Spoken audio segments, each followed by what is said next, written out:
So you finally get to the end of a very, very long day. You finish dinner, you've got your pajamas on, and you have been looking forward to this all day, watching your show or reading your book, relaxing.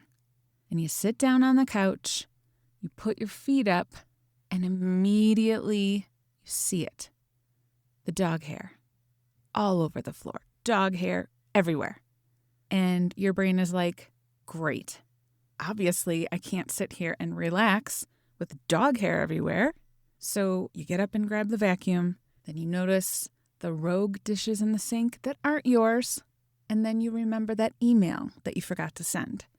And just like that, your peaceful little evening has turned into a clean up your entire life while resenting and hating everyone. You are so annoyed. And meanwhile, your brain is just torturing you. Listen, I know you wanted to relax tonight, but you were always saying you need more time. You're always complaining how behind you are. Well, guess what? There's 3 hours right here. Waking hours are working hours. Does this sound familiar? Like, how can she actually hear my thoughts? If it does, good. Because we need to have a little come to Jesus convo. Today, I am going to take your "it's really hard for me to relax" nonsense and prove that it's not true. Because once you get over this nonsense and you start prioritizing relaxation, you know what's going to happen? You are going to be more productive, more successful, a hell of a lot healthier and happier. And if right now your brain is like, yeah, doing less is definitely going to make me more productive, don't worry, I'm going to walk you through it.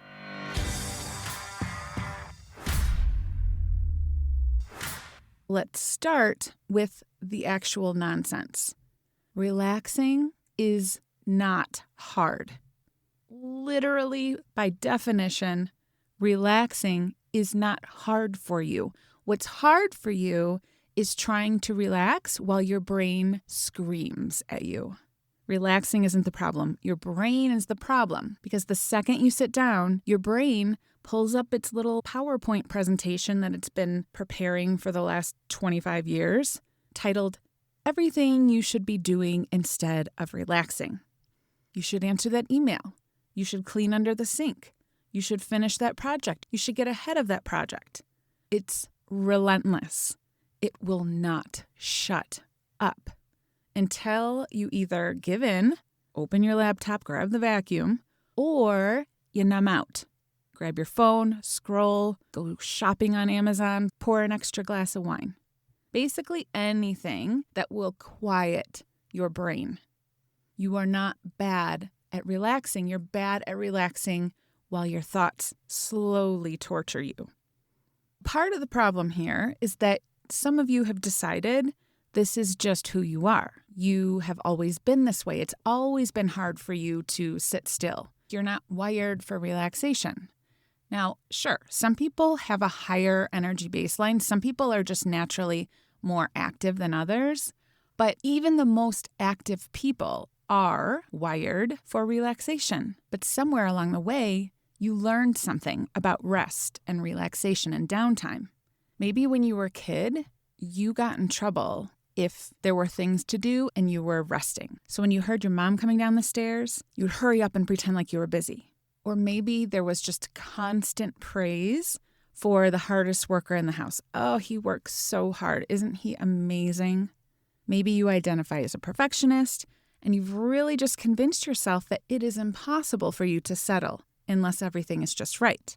Any of those might be true, but at some point your brain made a connection that if someone's working, you should be working. If something isn't done, you should be doing it.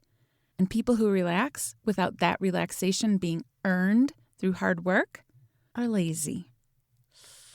There are very few words that send chills down the spine of a high performer more than the L word. Lazy is death. And your nervous system, whose job is literally to keep you alive and safe, makes sure, by any means necessary, to never, ever let you be lazy. which means every time you sit down to relax, your nervous system has been trained to sound the alarm. You have to change your beliefs at the nervous system level. You can't change your identity, becoming a person who can relax, who can just be, while running the operating system of your old identity. So let me give you an example. One of my clients used to be a massage therapist, and not just any massage therapist. Apparently, she was the massage therapist. She had very long wait lists, high-profile clients. She was booked months in advance. She was excellent at what she did, but massage therapy is physically demanding. So with that, along with this realization that she had met her ceiling because there's only so many hours in a day you can physically do massages, she started training other therapists in her method, and eventually she opened a spa. This business was successful right away. The spa was thriving, but she was even more exhausted. And it wasn't because she was doing massages all day. It was the constant overthinking, waking up at 3 a.m. with those oh shit thoughts, filling in when employees called out. She was managing everything. So when she applied to work with me, she told me that she had been listening to my podcast and she already knew what she needed. I need to stop overthinking. I need better boundaries, and I need to be more productive during the day so I can stop bringing work home. So she looks at me and says, I'm a good student. I'm a hard worker. Just tell me what to do and I will do it. Which, of course, made perfect sense to her because high performers have one solution to basically every problem. Try harder, push more, think longer. And I looked at her over Zoom and said, okay, when exactly are you planning to fit that work in? There is a funny thing that happens when I'm working with clients on identity upgrades. The first thing I have them do is give me a rundown. Tell me what a normal day in the life of the next level identity, who you are becoming. What does a normal day look like in that life? And one of the most interesting things I've noticed, been doing this for 12 years, is that their days look eerily the same. The specifics will vary, obviously, because people have different careers, they're in different seasons of life, but the structure of their day is virtually the same. So here's what it is. They wake up without an alarm. They feel well rested. They stretch. They make coffee, and they actually sit down and drink it while it's hot. Maybe they do some yoga or a workout or journal. The mornings are always slow and relaxed. And then they go to work, whatever it is they do. And then at lunchtime, they all eat lunch, not shove a granola bar they found in the bottom of their purse. And they always take a walk after lunch, not because they are trying to close their rings. It's because they know that they always feel better in the afternoons if they get outside and get some fresh air, some movement before they get back into active focus mode. They finish their workday at a reasonable time. They go home. They have a relaxing dinner. I'm actually always shocked at the number of people whose ideal day includes cooking that dinner. All you people who enjoy cooking, you baffle me. My next identity, my yummy dinner is already on the table. It is none of my business how it got there or who cooked it, but it's not me. That part I know. Anyway, they apparently cook and then eat and enjoy their dinner, and then they spend the rest of the evening relaxing. A show, a book, knitting, a hobby. This upgraded identity that they're stepping into has a lot of free time and does so much relaxing in the morning, after lunch, in the evening. So when I ask, how did that version get there? How come she's not being tortured by her brain every time she sits down? This is the moment when the excitement and the sparkle drains out of their eyes. Because remember, they have one way that they solve their problems. Well, I need to just buckle down and get ahead on everything. I'm going to need a new time management system. I need to fix my sleep. I need to declutter my house, at which point I remind them of something. This can't be the solution because that's what you've already been doing and that's what created where you are now. The problem isn't that everything needs to be finished before you relax. The problem is that you believe everything needs to be finished in order for you to relax. Believing the thoughts that start yelling when you try to read your book. Believing that you have no choice but to listen and indulge and obey those thoughts. You don't. These thoughts are not facts. These thoughts are just part of your old identity that was learned. This identity believes that exhaustion means you're doing something, and busy means you're being productive, and productive means you're worthy. So in order to be worthy, or at least not be lazy, every moment you're awake should be productive. And downtime, relaxing, doing nothing is not productive. The irony of all of this is that that belief isn't just unhelpful, it's wrong. Not theoretically, scientifically wrong. There is a lot of research, and I will share it in just a minute, but that research will barely even matter because I can prove to you right now that downtime is productive by asking you one question.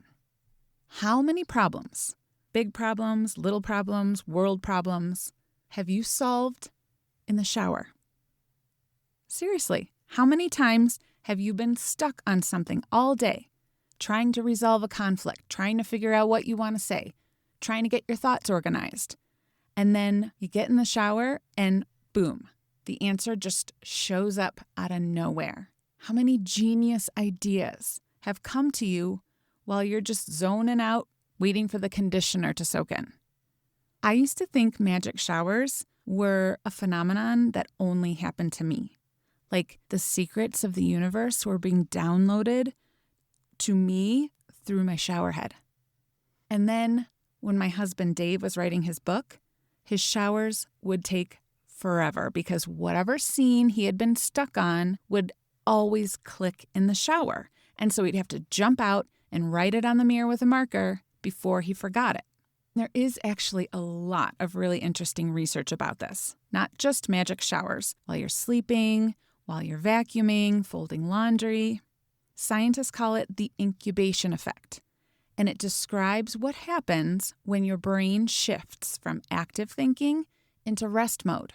It would seem that if you're not actively thinking about something, those thoughts just get turned off. Like the brain has a little holding room where any idea or thought or problem that isn't actively being focused on is stored until you take it back out of the holding room. But that's not what happens. Your brain keeps working on the problem behind the scenes. I could get super nerdy and spend a whole hour talking about this, but what matters is that scientifically we know there is a point where remaining in the active doing part of the brain past the point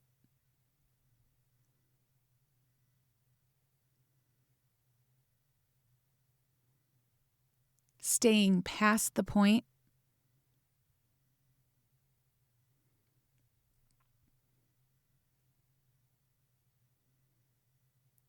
thinking more, working longer, thinking more about something. Now I could totally get super nerdy and spend an hour talking about this research, but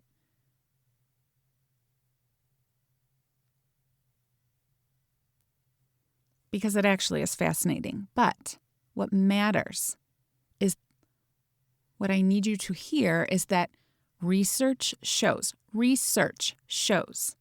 that there is a point where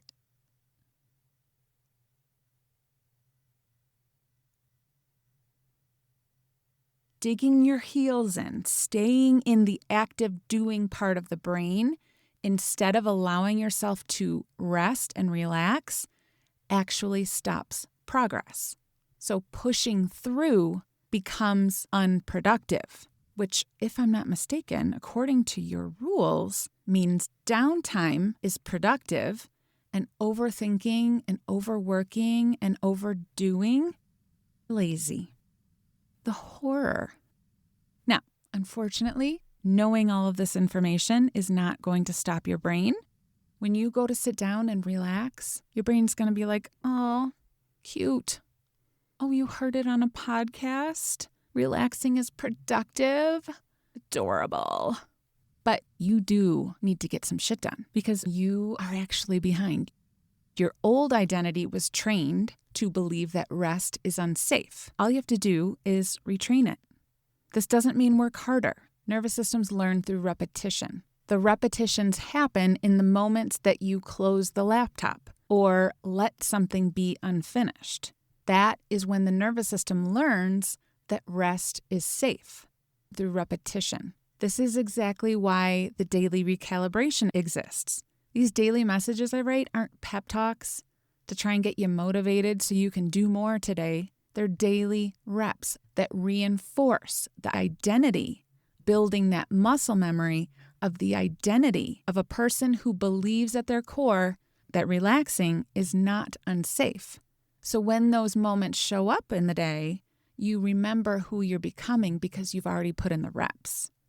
The more time you spend in true relaxation, the less time you are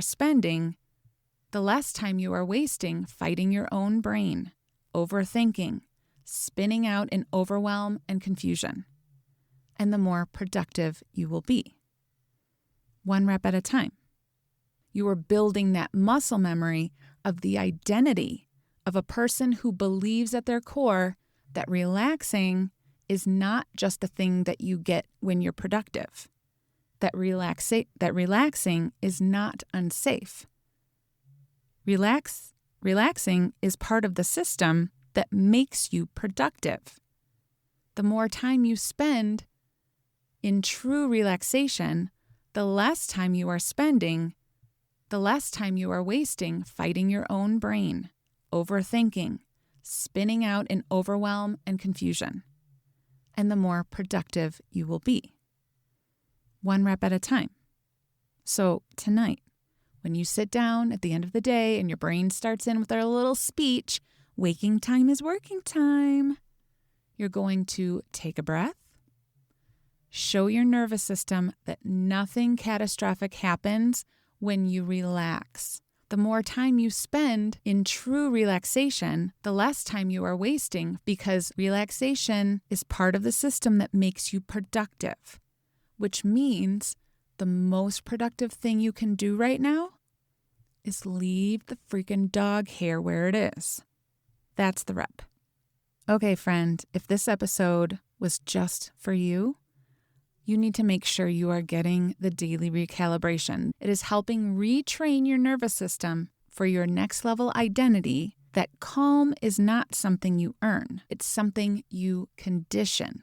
Grab that link in the show notes, and while you're there, you can see some of the other ways to work with me if you want a little bit deeper support. All right, leave the dog hair. I'll see you next time.